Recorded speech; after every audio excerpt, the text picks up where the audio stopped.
U.S. officials believe Russians are behind a sophisticated cyber attack that has crippled an email system used by the staff of the military's Joint Chiefs. The hacking began last month, and when it was discovered, Pentagon officials blocked internet access for nearly 4,000 military and civilian members. So joining us now with more is David Martin at the Pentagon. David, what do we know so far about this hacking?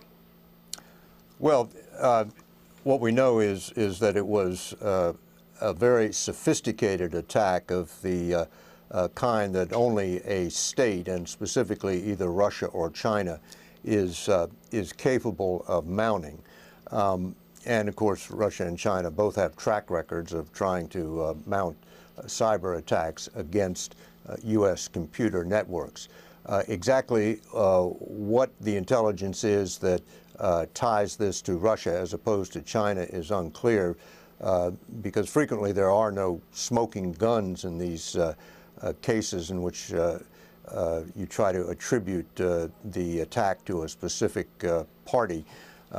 Both Russia and China know how to mimic each other's styles, so you have to be able to look at an attack and be able to discern who is really behind it, not just who it looks like is behind it. But the fact is, it was a very sophisticated attack. But this was an unclassified email network, which the members of the Joint Staff, those are the people who work for the chairman of the Joint Chiefs here in the Pentagon, which is a large number of people, between 3,000 and 4,000, counting both civilian and military.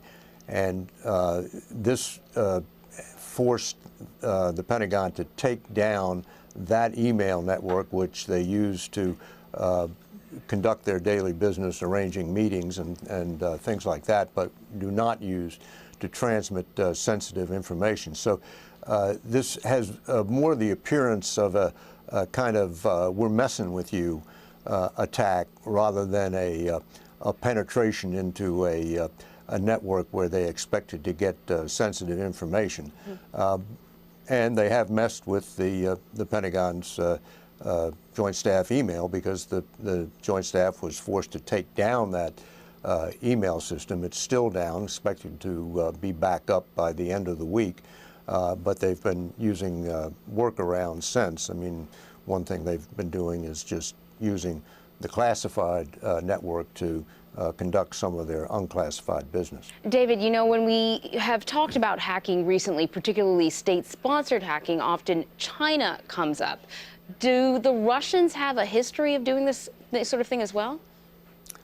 The Russians do, and they're credited with very high-level skills, and so when you get an attack like this, you immediately suspect one of those two. And of course we know the recent intrusion into all those personnel records held by the Office of Personnel Management, that was attributed to China.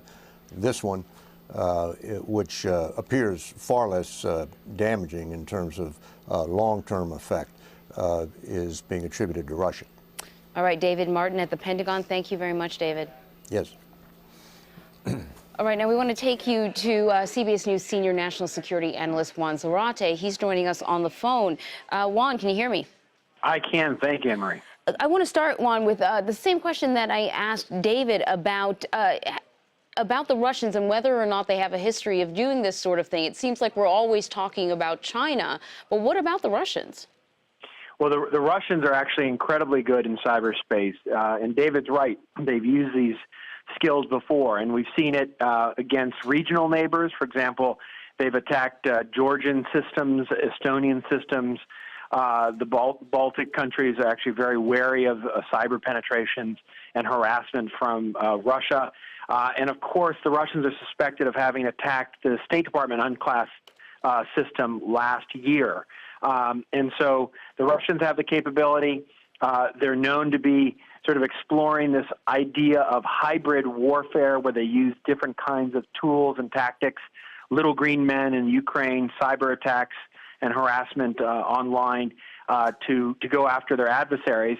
And as David said, as a badgering tool, but also a tool of diplomacy and messaging. That is to say, the Russians sending very clear signals that they can penetrate American systems, even if it's an unclassified system, yet an important one like the unclassified system used by the Joint Chiefs of Staff.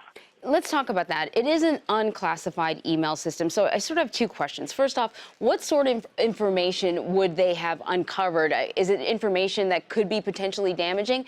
And also, would this system have a different level of security than, say, a system that had primarily classified information on it? Yeah, I think the first thing to keep in mind is that the U.S. government uses various levels of classification for information and for communications. And so when we're talking about an unclassified system, we're talking about the normal email that you and I would use in the normal course of business. Now, of course, if it's a work email and it belongs to the Joint Chiefs of Staff, it's going to be sensitive, but it's not classified. So the kind of information on that would be things like calendars, normal correspondence, maybe reactions to news items, things that are less sensitive, yet still potentially revealing in terms of who particular individuals are communicating with, their hierarchy, how influential they may be in the system.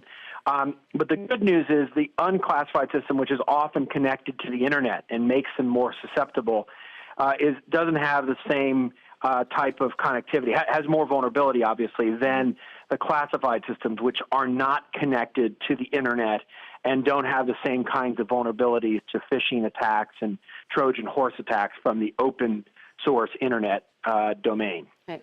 I want to ask you a little bit about the timing. July 25th, around that time is when this occurred. Is the timing significant at all, or is this just something that's happening on a regular basis all the time? There are all kinds of attacks, and they happen to catch this one.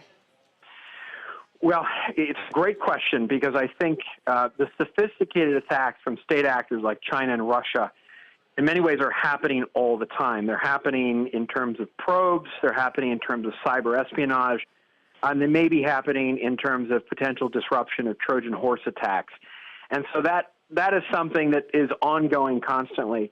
You also have in the cyber environment lots of actors, hacktivists, individuals, organized crime groups that are trying to make their way into a variety of systems, private sector and public. That is happening all the time. And of course, we've seen examples of that over time, Target, Anthem, all the rest. But I think that the reality is that these attacks in many ways are growing more sophisticated. Our systems, which are more interconnected, are more vulnerable than ever.